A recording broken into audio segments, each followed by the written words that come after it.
Tattwa Shuddhi, the Tantric practice of inner purification.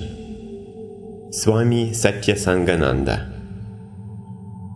Today, yoga is practiced in almost every corner of the world, but we do not really see any transformation in the consciousness of mankind. Where then does the fault lie? Is it in the practice itself?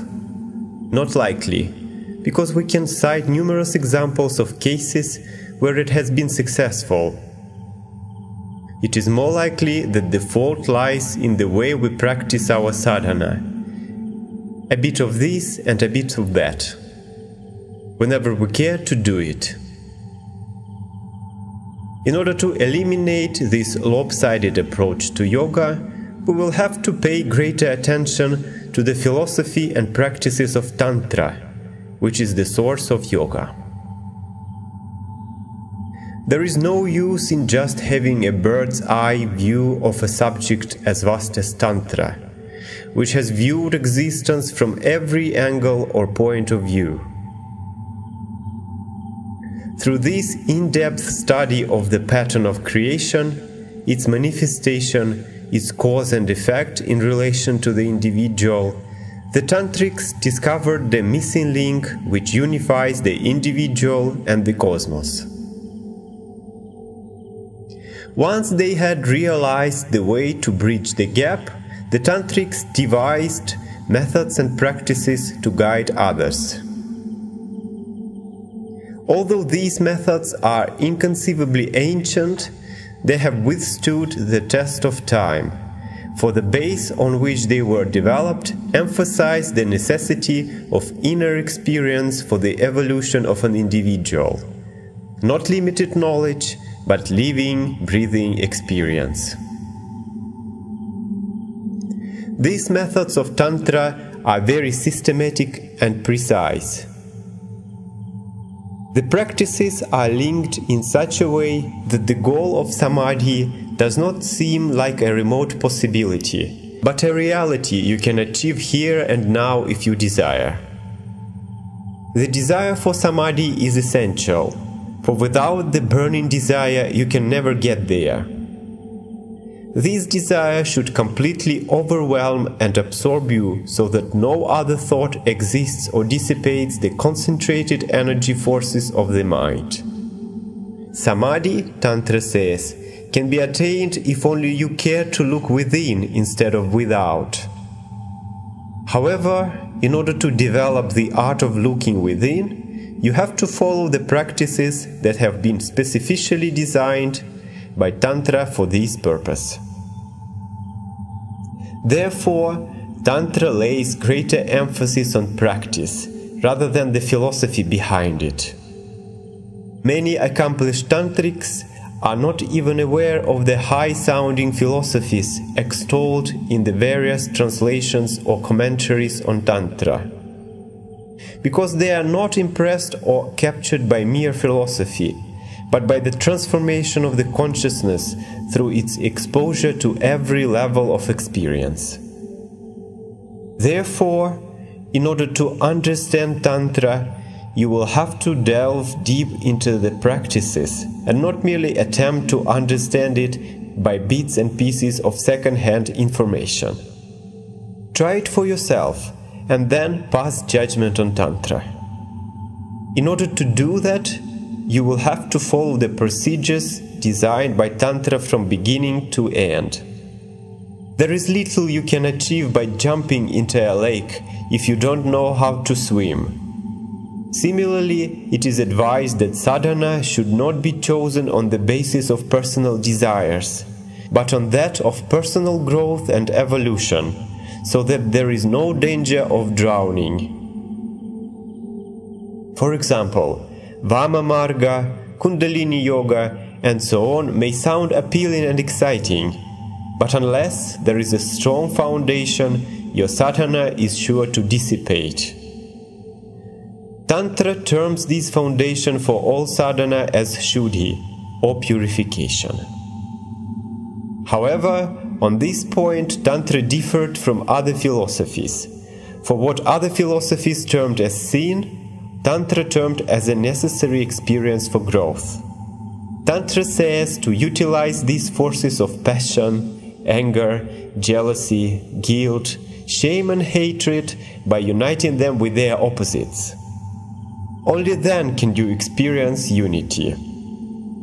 If you misuse these forces by creating a separation from their opposites, then the gap grows wider and unity becomes impossible. So, Tantra speaks of purification, but in a different sense. By the term purification, it implies the release of energy from matter, so that the energy can unite with consciousness.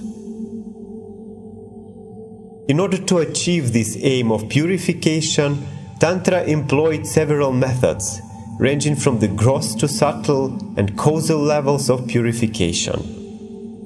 Tattwa Shuddhi, which is included amongst these practices, stands out due to its effectiveness of purification at not just one but all levels.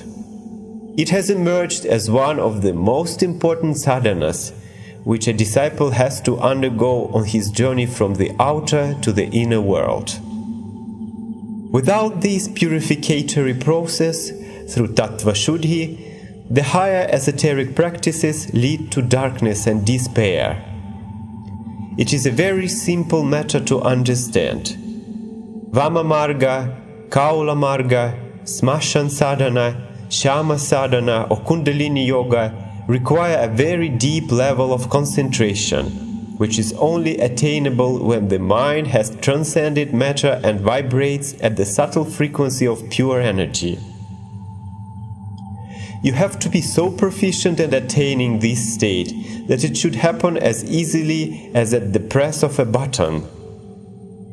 Only then can you hope to overpower the inner explosions that arise as a consequence of these practices. Otherwise, you will simply remain at the level of material awareness, or else, if you transcend matter while still operating through the gross mind, the resulting experiences are likely to create a severe error in the personality. It is not only from the point of view of sadhana that this purification has to take place, but even from that of living together in a harmonious society. The worries of the world are assailing the human mind, and the individual cannot cope with these traumas. Today, man is at the height of mental tension due to his inability to understand the mechanics of the mind. If you ask the average person what is mind, he will tell you that it is thought. He cannot even conceive that mind could be anything other than the psychological makeup. He does not know that, as you go deeper and deeper, you discover that hidden within these faculties is the potential power to create and destroy. Can you ever believe that the same mind which causes so much conflict in your life can create an entire universe? That the same ego which causes the pain and misery of attachment could explode the experience of oneness and unity? That dormant within you is the whole mystery of your life's journey from unity to diversity. That there exists in you a higher mind which is the reflection of pure untainted consciousness. The sadhana of Tattwa Shuddhi enables the inner power of the mind to be revealed as a potential bridge through which the aspirant crawls from the transience of objective experience to the permanence of inner reality. Essentially, Tattwa Shuddhi is a system designed to purify the whole of man's being.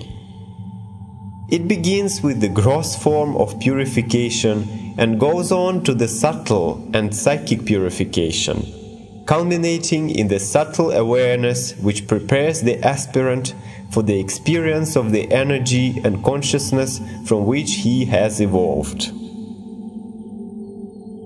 When one practices yoga over an extended period of time, it creates a mild awakening of Shakti or energy, which can be felt in the psychic levels of the body and mind. However, Tattwa Shuddhi concentrates this awakening of energy and channels it by giving it a form, thus altering the basic awareness. Tattwa Shuddhi plays a primary role, not just in the context of practices related to mental, psychic and spiritual development, but even in those practices where the healing and curative processes are concerned. If Tattwa Shuddhi were practiced before Hatha Yoga and the practices of yoga therapy, the result would be quicker and more enduring.